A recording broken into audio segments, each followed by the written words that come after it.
The Middle East is witnessing a dramatic evolution in warfare, where traditional battle lines blur and technology takes center stage. At the heart of this shift is Israel's celebrated Iron Dome air defense system, designed originally to intercept short-range rockets.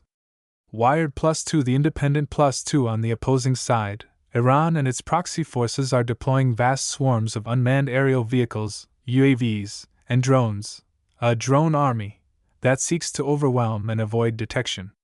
By pairing numbers with surprise and asymmetry, Iran is forcing Israel into a new paradigm of defense and confrontation.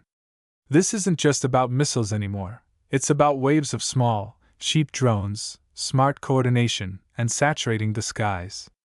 As one Chinese military expert put it, traditional systems like Iron Dome cannot fully deflect saturation attacks by suicide drones. Tasked thus, the showdown between Israel's layered defense shield and Iran's drone-heavy tactics represents more than just another skirmish. It signals the dawn of a new type of war. 2. Israel's Iron Dome system has earned legendary status for its ability to intercept incoming rockets and protect urban areas. It uses radar to track threats, a command and control framework to prioritize interception, and interceptor missiles to destroy the threat midair. Wired +1 since its debut in 2011, it has achieved very high success rates against traditional rocket attacks. However, the nature of threats is changing. Iran and its allies are increasingly launching drones and missiles in coordinated swarms, hundreds at a time, rather than looser single-rocket barrages. For example, an Iranian assault involving more than 300 drones and missiles targeted Israel, with the Israeli military claiming 99% were intercepted. www.ndtv.com. While impressive, the sheer volume suggests the risk of system overload or leaks is growing. Israel's defense infrastructure now faces not just more attacks, but attacks of a fundamentally different character. 3. Iran's drone program has matured rapidly over the past decade. From reconnaissance drones to armed kamikaze-style unmanned systems, the technological leap has been substantial. For instance, Iran's Shahid-149 Gaza is a high-end UAV with a turboprop engine, long endurance, and the ability to carry bombs and electronic equipment. Wikipedia: such systems provide Tehran with flexible, relatively low-cost means to project power, sow uncertainty, and probe enemy defenses. When deployed en masse, these drones can act as both strike weapons and decoys. Some attract the attention, and missiles, of defenders while others sneak through. According to Iranian-backed proxy analysis, using swarm tactics is a way to exploit the gaps in air defense layers. TFI Global +1. Thus, Iran's strategy doesn't necessarily focus on hitting each target directly, but on creating a disruptive volume of threats that force defenders to exhaust their responses, reveal vulnerabilities, or accept some level of damage. 4. The doctrine behind Israel's multi-layered defense system recognizes that no single shield can stop every threat. In addition to Iron Dome, Israel fields systems like David's Sling for medium-range threats and Arrow for long-range ballistic missiles.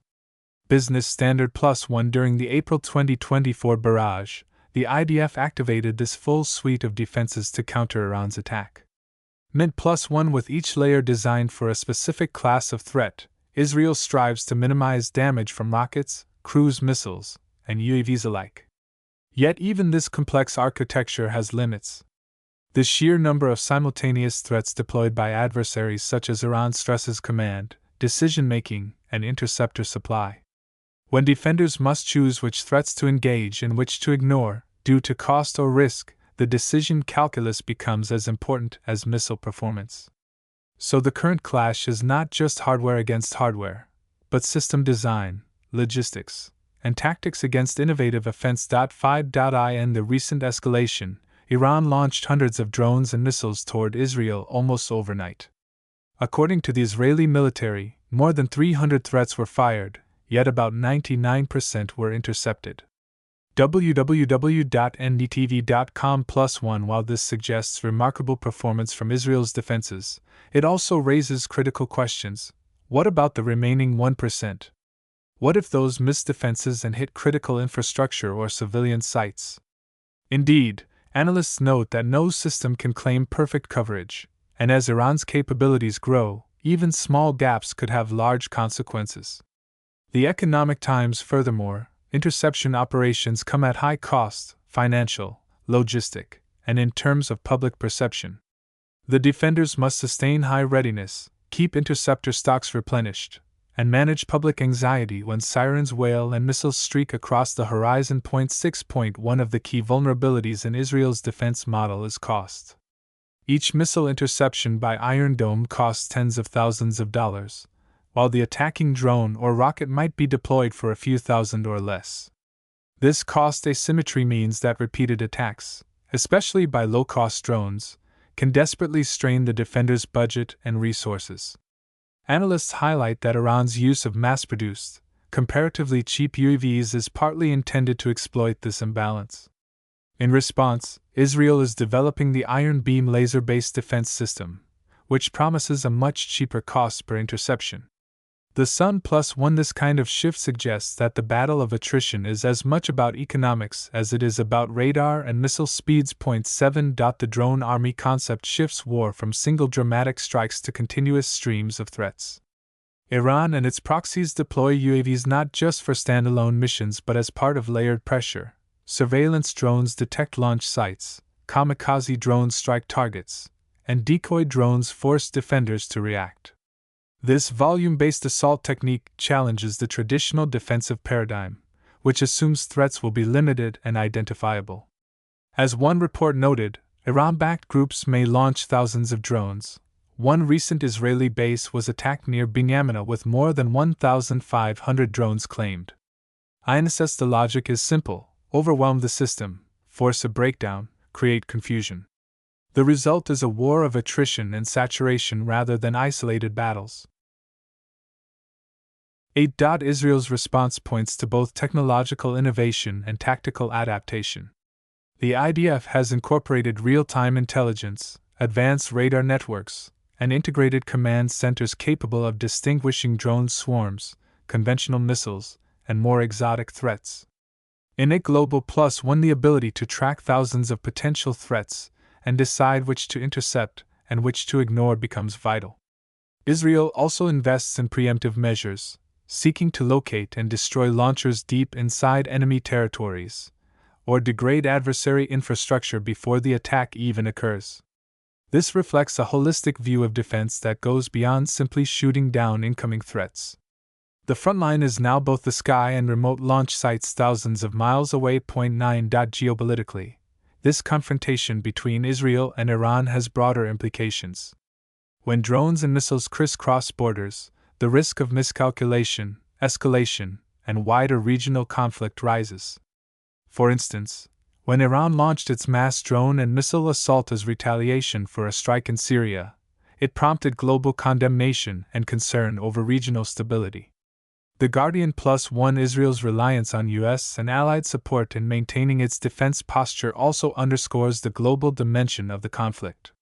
Weapons transfers, intelligence sharing, and joint exercises all feed into this new type of war, where regional powers compete through technology and proxies, not solely direct battles. 10. The human element remains central. For civilians in Israel, the sound of sirens, the sight of missiles and drones overhead, and the psychological toll of constant alerts and evacuations form the battlefield at home. For drone operators, engineers, and intelligence analysts in Iran and its proxies, the war is increasingly remote, fought through screens, algorithms, and automated systems. This detachment alters how war is perceived and experienced. It raises moral and ethical questions. When machines and unmanned systems dominate, who bears responsibility? How transparent and accountable are drone operations, especially when they might strike from afar or through proxies? 11. Looking ahead, technological escalation is almost inevitable. Israel's development of laser defense, iron beam, and directed energy systems aims to reduce costs per interception and deal with drone swarms more effectively. Meanwhile, Iran and its proxies are expected to refine swarm tactics, stealthier drones, and electronic warfare that disrupts radar and communications. The battle isn't static. Every innovation provokes a countermeasure. Analysts warn that unless defenders adapt rapidly, drone armies could erode what was once considered invincible defense. The Economic Times +1 This constant cycle of attack and defense signals that the nature of warfare is shifting towards speed, volume, and complexity. 12.1 Major question is whether this new war paradigm will remain regional or become global. Drone swarms, low-cost missiles, and layered defense systems are not exclusive to the Middle East. Other powers are watching, investing, and developing analogous capabilities. If one nation perfects swarm-based attacks and another perfects cost-effective layered defense, global military strategy could be reinvented. Moreover, the blurred lines between state actors, proxy groups, unmanned systems, and cyber capabilities make conflict less predictable and more difficult to control. The Israel-Iran confrontation may thus serve as a template for future engagements elsewhere. 13. Despite the high-tech appearance, the fundamentals of strategic competition haven't changed: control of the skies, protection of civilian centers, and the ability to strike at enemy assets. But the means are rapidly evolving. The old model of fewer, large missiles is being replaced by many, small drones and missiles launched en masse. Defense cannot rely purely on superior hardware, it must integrate intelligence, speed, economics, and adaptability. Israel's Iron Dome and its allied systems remain effective, but only if continuously modernized. Iran's drone army is clever, persistent, and using cost asymmetry to its advantage. The battle becomes as much about resources and strategy as about speed and altitude. 14. An important takeaway is that the concept of victory may also shift. In this new war, attrition, endurance, and psychological resilience might matter more than single decisive battles. If Iran can force Israel to expend large numbers of interceptors, tie up resources, and keep civilians under alert, then politically and socially it may achieve its objectives even without massive physical destruction. Meanwhile, Israel's success may be judged not just by what it shoots down but by how it maintains public confidence and prevents domestic unrest. This redefinition of success challenges old war norms and forces military thinkers to adapt. 15. In conclusion, the confrontation between Israel's Iron Dome and its associated defense systems and Iran's burgeoning drone army does mark a new type of war. It is high-tech, cost-driven, and characterized by swarms, saturation, decentralized launchers, and layered defense. The nature of threats is changing, and so must of the responses. For Israel, maintaining technological and tactical superiority is crucial. For Iran, exploiting cost asymmetry and novel tactics offers a path to challenge a more powerful opponent. As drones and missiles continue to fly, the real question becomes not simply who wins the next battle, but how defense, offense, and strategy adapt in this transformed battlefield.